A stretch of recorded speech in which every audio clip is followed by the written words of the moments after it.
Okay, 3, 2, and 1. 5, 6, 7, 8. Welcome back to Fictionally Unstable, because real life's not dramatic enough. With your hosts, Jessica, Maciel, And Lauren.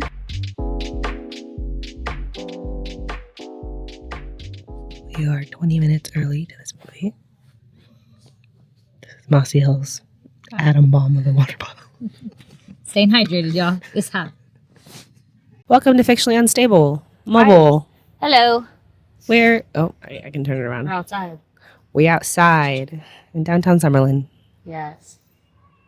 And we are outside because we just watched Project Hail Mary.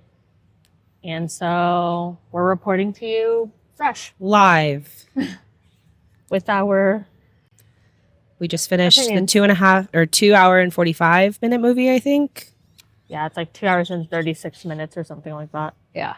Yeah. So pretty long. Very long. Literally just came out. Yes. Little sleepy. Yesterday or today. Oh. Yeah. Mm-hmm. So Project Hail Mary is based on a book. By Andy Weir. Andy Weir. And it is starring Ryan Gosling is your main character. So he plays Ryland Grace. You have Sandra Hüller, I think, plays Ava Stratt. And then like another couple notable cast is James Ortiz as Rocky, and then like Lionel Boyce as Officer Carl. So those are some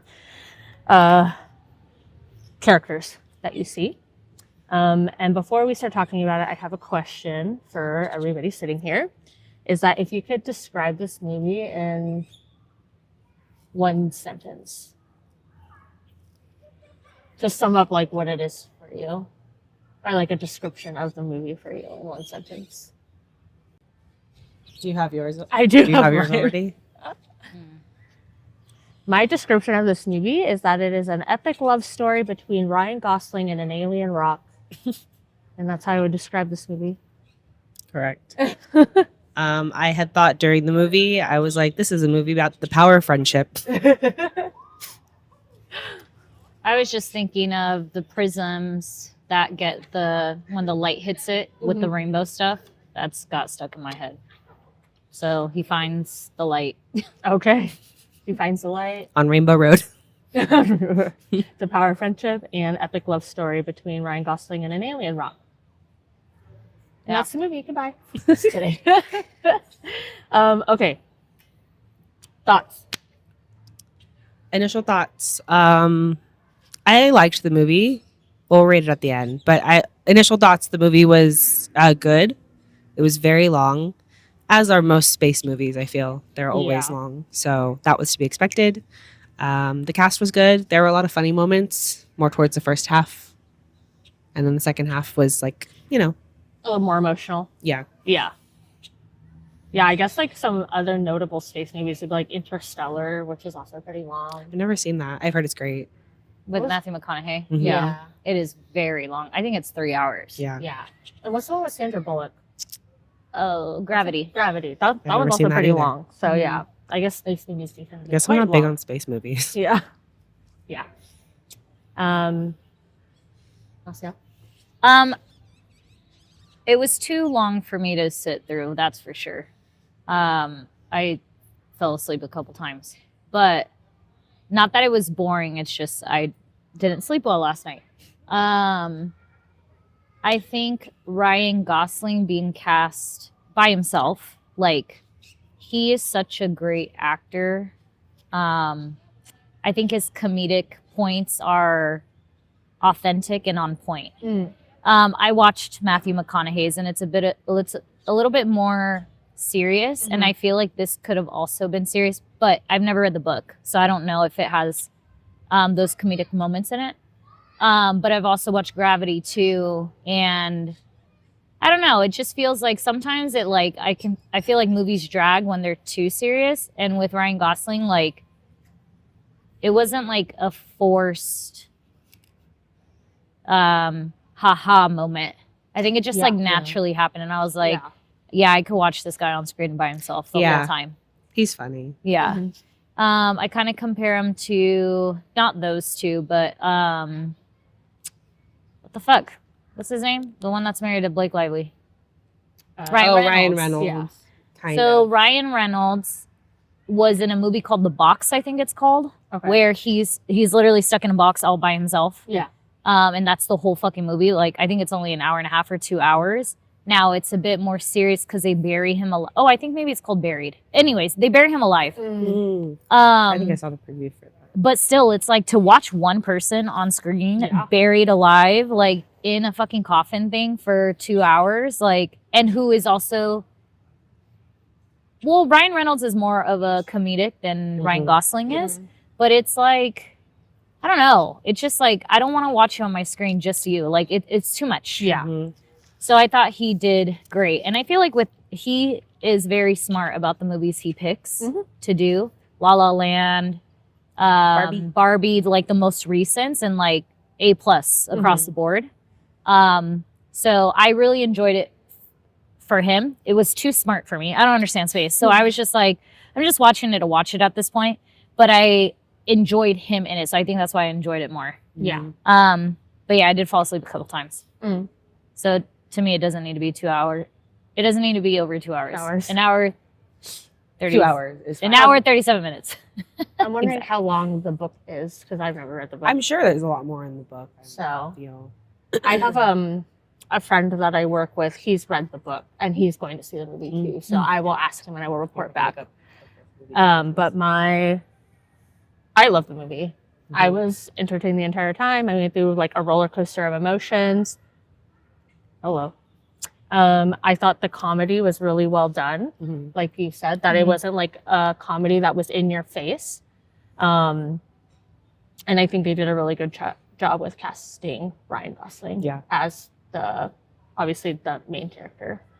I think the book might have comedic parts because Andy Weir also wrote The Martian and Matt Damon did The Martian and he was excellent in that movie as well. Yeah. Different director, I think. I don't know if the same director did both movies, but regardless, he still had, like, his character was pretty funny. Yeah. So maybe the author did write it, but they played the character well. Yeah. And yeah, very like, obviously it's a sci-fi movie, so there's like a lot of science aspects to it. So I was like lost in the beginning, but I thought they did a good job with like, I guess you would say dumbing it down so that like by the middle or the end, you can get the gist of like what they need or what they're trying to do. Oh, like him explaining it to his students who are children probably helped as well to be like, oh, okay, there's a line in space that's making something happen. Right. And also teacher Ryan Gosling can fucking get it. He was so hot. His hair was actually really cool. Not the long hair. Not the long hair. The He looked regular like hair. freaking Jesus. But And then like- when he shaved just the beard, I was like, and it was still the long little tendrils. Yeah. No, But no, he his is hair looked really great. fine. Yeah, He I is was like, so hello. fine. With the glasses. And the cardigan. Hey. And the The, cardigan. the fucking cardigan. Yeah. The glasses, the cardigan, the no glasses. Yeah. Yeah, he looked really He great. is fire. He's And very yeah, his comedy is so funny because he's very like, the whole movie was a really dry sense of humor, which I liked because not that it was a similar character to what he plays obviously in Barbie, but it's that type of humor where it's kind of like he plays dumb in a sense, but obviously he's super intelligent in this movie, so it's just like socially he's kind of like the dumb one.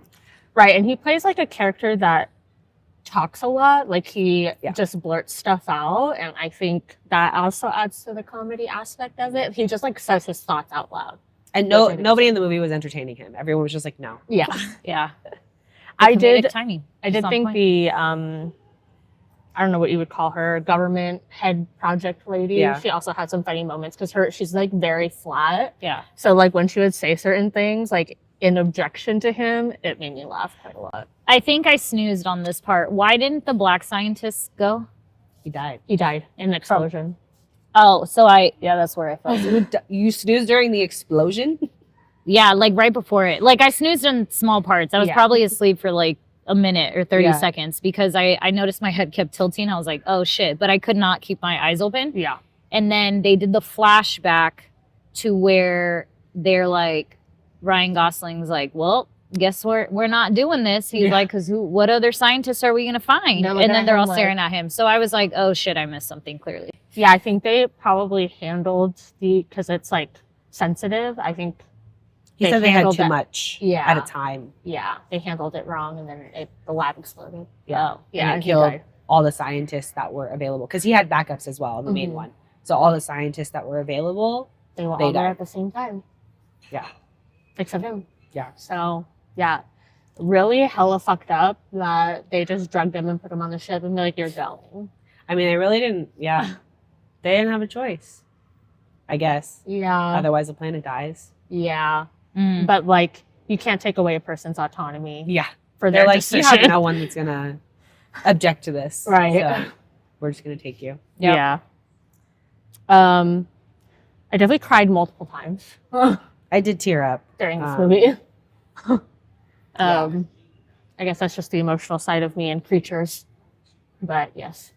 Yeah, I thought he did. I liked that his crying also, because he had like moments where he was really in despair, and then it's those moments of relief where he like sheds a tear, but they came so naturally, Yeah.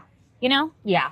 You can sometimes tell when an actor like forces it, but he did it so effortlessly and Yeah. like consistently, to be honest, that I was like, again, a great It's just actor. natural. Yeah. Especially when Rocky, the alien, decided that, or told him he could give him the fuel to go back home, and it just like it was him turning around and he was just like tearing. It wasn't like him sobbing, because obviously he would be Yeah. really happy, Right. but it was just like natural like relief tears. Yeah. That was really well done. He thought Yeah. that he had come to peace with dying, but like, It's like I lied. yeah, him having those relief tears shows that like he wasn't at terms with it, and he was. Yeah, I he wants didn't- to survive. Yeah. I didn't understand. I mean, I guess it's just like something that happened, but he didn't have his memory in the beginning of the movie. Like he didn't know who he was. Yeah. So I don't know if that was just him coming out of the coma. I think it was. Okay. Yeah. Like whatever they gave him or whatever, he just didn't remember. Mhm. But then he started Yeah. getting He's seen everything it. back, yeah. And he realized that he wasn't like the brave person that he thought he was because he had to be drugged to go on the ship. Like he didn't volunteer, Mhm. right? Mhm. So yeah. I really enjoyed the like first third of the movie with him and Carl and like their whole experimenting. Yeah. thing. That was a very funny like Their friendship was cute. Yeah, Yeah. Yeah. friendship. Mm-hmm. I actually really also, I don't know if anyone else paid attention to this, but I liked the soundtrack of the movie. Like it had some good music in it. Yeah. For a movie with very minimal characters, I thought it was really well done. Yeah, I'm sure Ryan Gosling will win awards for it. Yeah, I wouldn't be surprised if he did. I think Sorry. Bug. Oh, it's just a fly. I think Matthew McConaughey won for Interstellar, right? I'm He won sure. a few, I'm sure. Yeah, that makes sense. and I think Sandra won for Gravity too. Yeah. Yeah. I can't remember the difference between those stories. I know I didn't Interstellar watch was either like he transcends like time and space, and he like looks. I remember him like looking at a reflection of his like self or Probably. something like that. But Sandra's, I don't remember what hers was about. I can't remember. Gravity. I've only watched I think each it's- one once. I haven't watched either one, but I remember from the trailer. I'm pretty sure Sandra Bullock's was like, she gets trapped, like she's detached from her spaceship. Oh right, So she's just like floating out in there. space. Yeah. That's what the trailer was. Yeah. I don't know what happens after that. Mhm. But Yes. Yeah. Do you want to do book versus movies differences? Sure. I don't know Yeah, I them. do have it up. I have a one. Okay. So this is from Radio Times. So one difference was simplifying the science.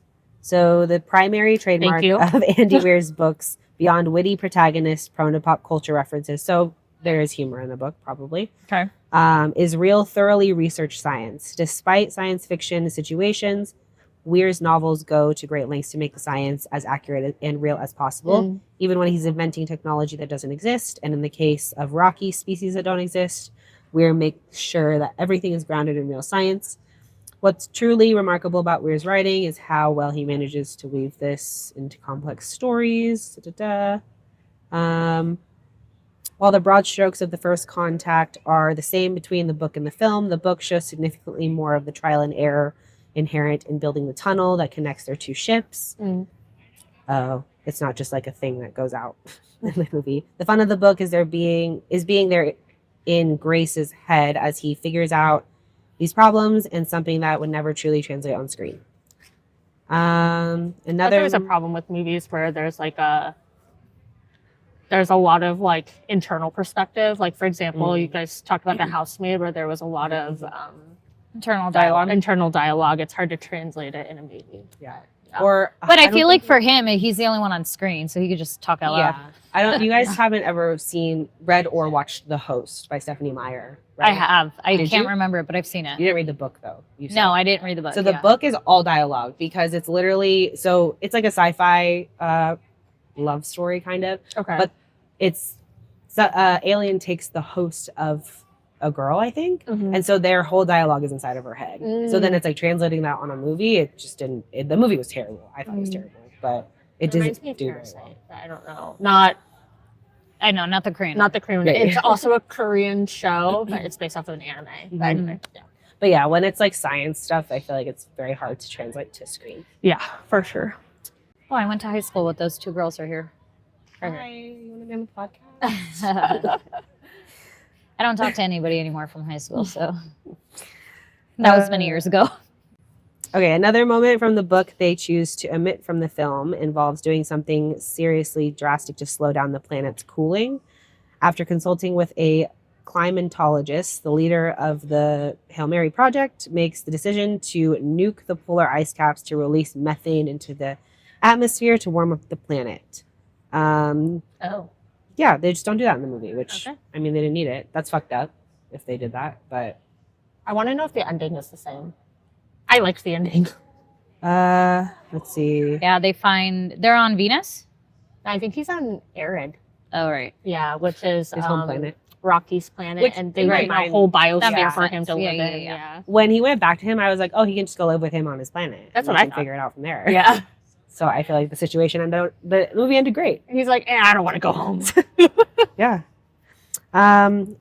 Let's see. Both the book and the film see Grace and Rocky discover that the reason why Tau Ceti isn't dying is because the astrophage that's causing our sun to die is being eaten by newly discovered life on one of Tau Ceti's planets. They then resolve to gather samples of this new life form in hopes that they can use it to cull the rampant astrophage. This, of course, means doing something incredibly dangerous. Blah, blah, blah. Yeah, I was thinking about it. I was like, man, like, what would be like,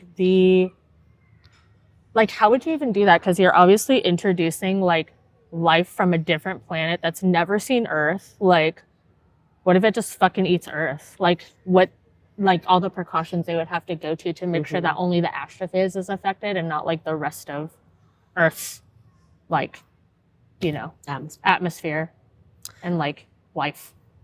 So I guess in the film it's just saying that when Rocky saves Grace, and like it's suspected that Rocky potentially could die, the film draws it out a lot more than in the book.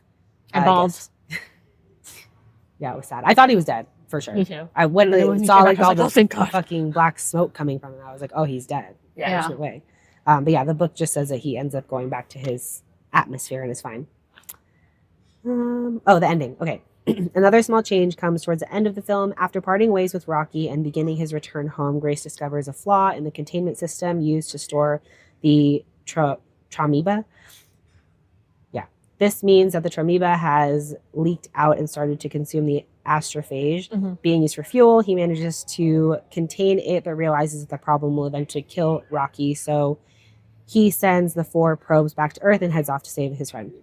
In the book, a big part of Grace's decision to save Rocky centers around him knowing that he will eventually run out of food. As Iridian food is toxic to humans, saving Rocky presents a new challenge for Grace. Ultimately, when Grace and Rocky arrive to Iridian, the book tells us that Iridian scientists have been able to synthesize human food to sustain him. The film omits the food subplot, with the epilogue only revealing that Rocky and the Iridian scientists have built an Earth-like habitat for Grace, complete with fog and water. That's just a bit too cold. The epilogue also quick. omits... They're smart up there. The epilogue also omits the moment that Rocky tells Grace that Sol, the proper name for the sun, has returned to full brightness, suggesting that Earth has received the probes and figured out how to use their Tramoeba to save the planet. In the book, it is here that Grace considers returning to Earth, with his decision ultimately left ambiguous. In the film, however, the emphasis is once more put on the relationship between Grace and Rocky. So really not a big change. Just Yeah. some small details left out. Yeah, it seems they stuck pretty true to the book. Yeah. Yeah. I pulled up, let's see what some people on Reddit are saying. So this comment by Meth616 says, "Fist my bump. Funnier movie than I thought it was going to be. Loved Rocky, and this is less The Martian and more Ryan Gosling buddy comedy hour, which worked for me. The only thing I wish was the pacing on the gorgeous wide angle establishing shots lasted more than 1 second. The pacing of the movie was otherwise great, but those wide angle shots should have been given more room to breathe. Otherwise, loved the movie as a whole." Wide angle as in when they were in space? I think so. Yeah. Like less up close shots and more of the Mm-hmm. yeah. It's just space. It's just space. It's not real space. So like that's a big deal. This person said real John Gilman said the film would be one of the most straightforward adaptations I have seen in a good way. So Sounds like it with what you read. yeah. Mm-hmm. Yeah.